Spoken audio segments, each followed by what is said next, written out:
Go. Hello everyone, I'm back again. Okay, so the GMAT exam consists of two main components.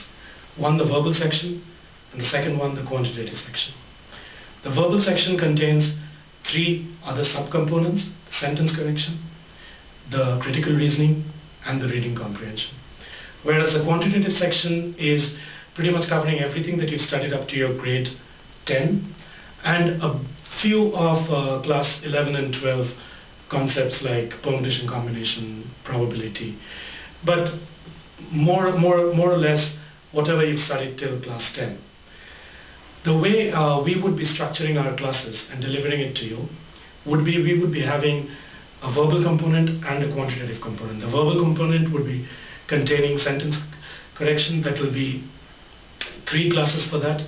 There will be 3 classes for critical reasoning. There will be 1 class for reading comprehension. And it gets a bit tricky while we do reading comprehension. So we would be talking about difficult and easy passages. We'll also be talking about how you should improve your reading speed, concentration.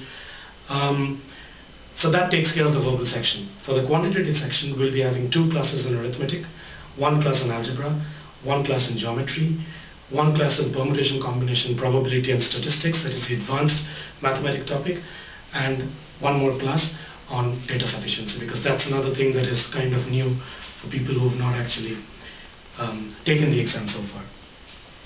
There's also 1 final class which will be on the analytical writing assessment, that will be on the AWA, and what we would be covering on that particular class would be how you can improve your essays and what you need to do in order to get a good essay score.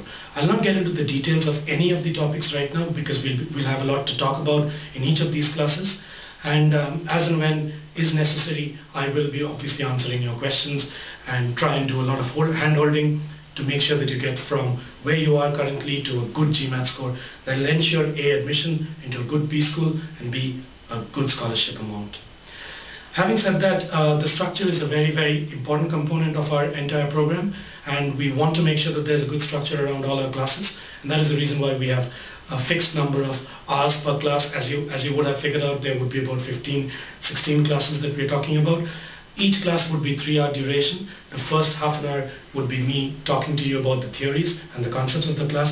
The next 45 minutes would be you trying to solve the in-class problems that I give out to you, and the remaining 45 minutes would be me solving each problem out in a very elaborate as well as very simple way, so that you don't really have a lot of problem understanding what we do.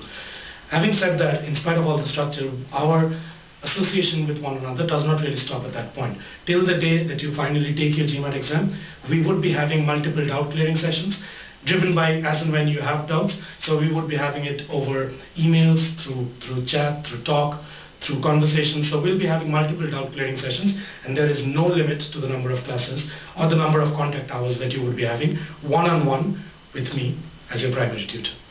So that's about it for our classes, and be there to hear more about other videos. Thank you.